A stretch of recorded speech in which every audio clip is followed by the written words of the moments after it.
Bienvenue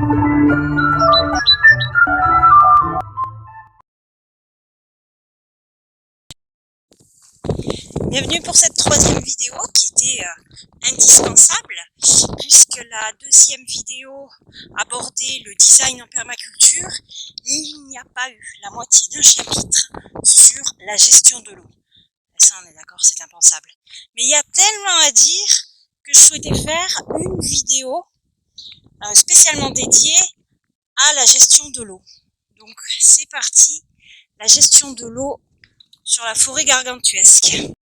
En gestion de l'eau, il y a plusieurs ouvrages qui sont possibles. On peut faire des keylines. Les keylines, selon moi, ce n'est pas possible sur mon exploitation parce que je n'ai que même pas 1 hectare. Je pense qu'il faut de plus grandes superficies. Ça, c'est la première contrainte. La deuxième contrainte, il faut pouvoir effectuer ces keylines avec du matériel motorisé ou bien de la traction animale. Un autre ouvrage qui est possible, c'est les retenues d'eau, ce qui n'est pas possible pour moi puisque je suis quasiment sur le haut de la colline. La colline est à proximité. Un autre ouvrage qui est possible, c'est les puits par récupération d'eau de ruissellement. J'en ai un constitué par les anciens, mais ce puits, il doit nettement moins pleuvoir qu'à l'époque où il a été construit en pierre sèche.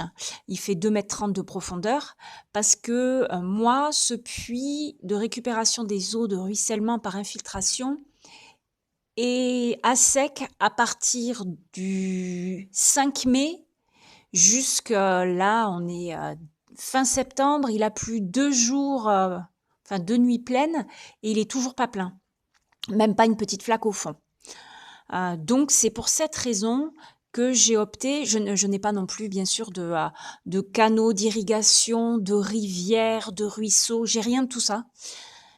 Donc c'est pour cette raison que j'ai opté pour les baissières dont je vais vous montrer les différents ouvrages que j'ai mis en œuvre. J'ai essayé de faire le piquage pour l'emplacement de ma baissière. Sauf que mon niveau égyptien, avec le vent, c'est juste impossible, quoi. Le fil à plomb, il se balade dans tous les sens. Donc voilà, ma baissière en est à deux marques. Je poursuis avec les baissières. Donc les piquets rouges que l'on voit là délimitent une planche de culture en plein champ. Et je souhaitais, en amont des planches de culture, créer des baissières pour que l'eau s'infiltre et ça maintienne le sol humide. Sauf que c'est pas sûr que ma baissière reste ici, même mon toilette sèche qu'on voit là, parce que le décaissement de la Walipini, il va y avoir un énorme volume de terre, beaucoup plus conséquent que ce que j'avais prévu. Donc le monticule va peut-être arriver sur la baissière, peut-être même sur la planche de culture. Donc voilà, celle-ci de baissière, pour l'instant, elle va sauter et on attendra pour la suite du design au niveau hydrologie. Coucou! Bonjour, je devais vous faire un point sur l'état d'avancement du tracé de la baissière. Alors on va faire abstraction de la tramontane qui a fichu en l'air tous mes piquets. Dans les vidéos, les tutos qu'on voit pour tracer les baissières là, pour leur implantation, on voit toujours de jolies prairies, certes sur des terrains avec du dénivelé, mais des jolies prairies. L'acquisition du terrain que je viens de faire, c'est une friche qui était une ancienne vigne qui a été donc dessouchée pour les primes à l'arrachage. Donc voilà, c'est pas quelque chose de super plat. Il me reste encore les ornières. On voit là les ornières des rangées de vignes. Donc du coup, pour faire mes courbes, c'est une galère pas possible.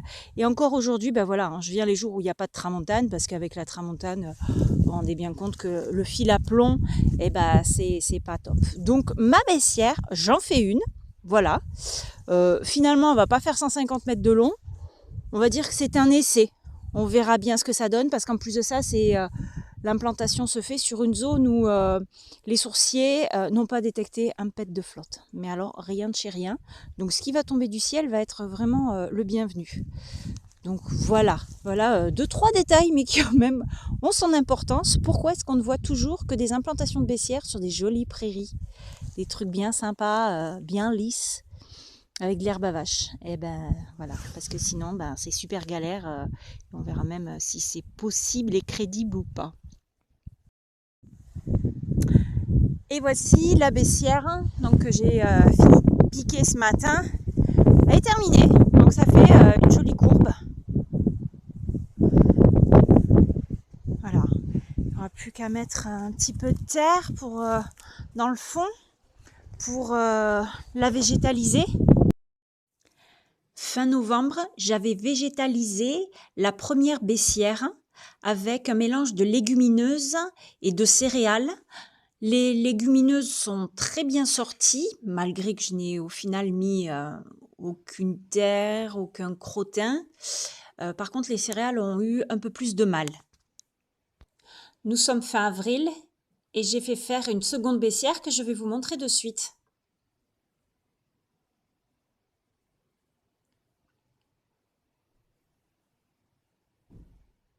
La voici, elle va border le haut du parc à volailles. Comme j'ai vu que les céréales avaient bien poussé dans la première baissière à l'abri du vent au fond, j'ai voulu optimiser la végétalisation de cette seconde baissière en plantant les cultures légumières. Cette optimisation de la végétalisation de la seconde baissière va me permettre de faire un test, voir si mes légumes pousseraient mieux à l'abri du vent, puisque c'est, il me semble, la plus grosse contrainte que j'ai sur le terrain. J'ai végétalisé et dans le fond, ce n'est pas la terre d'origine, j'ai mis du crottin de cheval. Elles sont pas belles mes tomates, sincèrement. Bon ok, on est d'accord, il y a des culs noirs. Mais franchement, elles ont eu que dalle en flotte, que dalle. Elles ont eu que dalle. Et là, ça fait 15 jours qu'elles n'ont rien eu, parce que je leur ai mis quoi, l'équivalent, j'ai dû mettre 3 arrosoirs, donc 30 litres sur 3 mètres. Et ça va. Les sangliers étaient venus leur faire la misère, mais j'avais redressé tout ça. Donc il n'y a pas beaucoup de racinaires non plus, et je suis contente. Je suis super contente. Donc je vais peut-être en ramasser un petit peu pour pouvoir garder les graines pour l'année prochaine. Peut-être seulement celles où il n'y a pas de cul noir, si j'arrive à en trouver. C'est pas gagné. Mais il y a des zébras, celle-là, qu'est-ce que j'aime celle-là. Voilà.